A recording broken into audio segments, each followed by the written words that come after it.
من اسطنبول وتحديدا من الفاتح. هلا متواجدين على البيت الدمشقي لنجرب الاكل عند ابو عمر ولنشوف شو الوضع وكيف الاسعار وشو وضع غرفه VIP. من خلف جامع الفاتح باسطنبول وصلنا لمطعم البيت الدمشقي، المطعم العربي الاشهر في الفاتح وفي اسطنبول بشكل عام. اول شيء كان الطابع الشامي العريق طاغي جدا، ولوهله بتنسى حالك انك في تركيا وبتحس انك موجود بنص الشام القديمه. من البحر اللي عم تخدق بالمي لشجره الليمون اللي موجوده بكل بيت دمشقي لبيت المونه اللي حرفيا مليان ما لذ وطاب من المونه السوريه. حتى الان وقبل ما احكي عن الاكل ما كنت قادر اطلع من وصف هالتفاصيل الشاميه الجميله، واللي زاد اعجابي بالمكان انهم بيرفعوا الاذان داخل المطعم بكل اوقات الدوام الرسمي.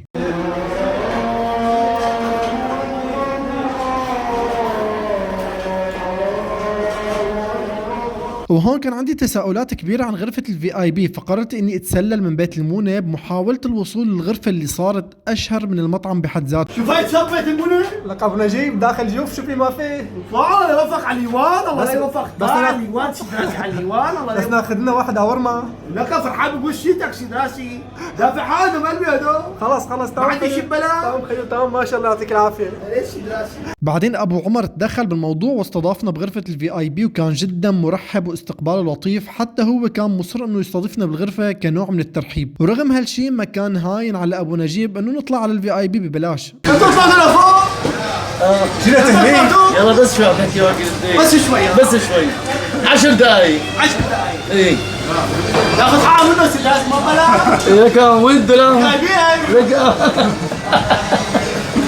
فدردشنا شوي وطرحت عليه السؤال الأهم، ليش غرفة VIP عندكم هي غرفة VIP؟ هي كل شيء مختلفة بكافة تفاصيلها، بس السؤال الأهم إنه غرفة VIP نحن يعني مجبورين نقول هالكلام، هي لناس مخصصة يعني هي هلا جانا محامي من يومين بايع عقارات ب 177 مليون، اجا أخي بده يقعد هون، أنا ليش ما بعرف، شو السبب أنا ما بعرف، في هيك الزلمة بحب يقعد بغرفة مستقلة.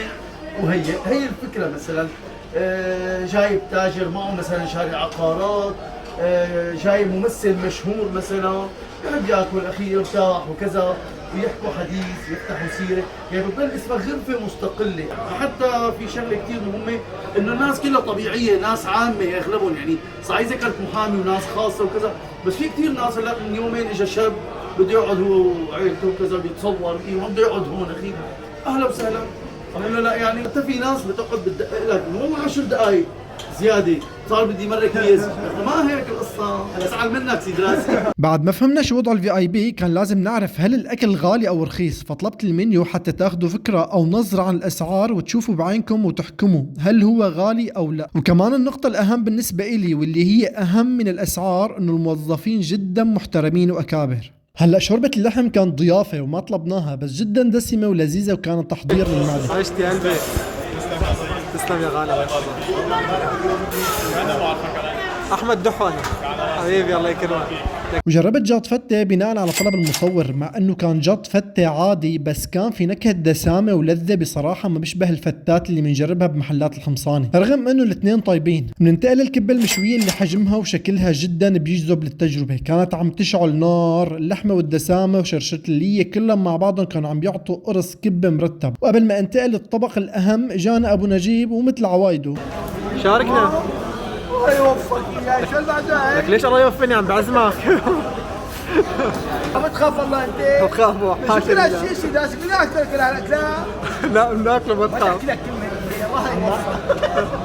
شيء داسك ما بتخلوا شيء يزيد حطوا فوق العورمه، في عندي افراميس نايس بتعبيني اياه. هذا الضلع انا بقول انه ضروري جدا بس تزوروا البيت الدمشقي انه تجربوه. ما بدي احكي عن درجة السواء العالية ولا عن الدسامة ولا عن الوش المأمر، انما بدي احكي عن ضلع مشوي بالفرن بدون اضافات عاطي النكهة الصح وفي متعة كبيرة بتجربته. خليني احكي لكم بالخلاصة انه الاسعار جدا طبيعية بالنسبة للجودة والاسم، وانا مجرب مطاعم كتير اقل جودة واغلى سعر. وغرفة VIP هي خيار خاص لناس بتحب انها تكون مميزة. من عند ابو عمر لا تنسوا المتابعة. التفاعل مع الفيديو. بامان الله.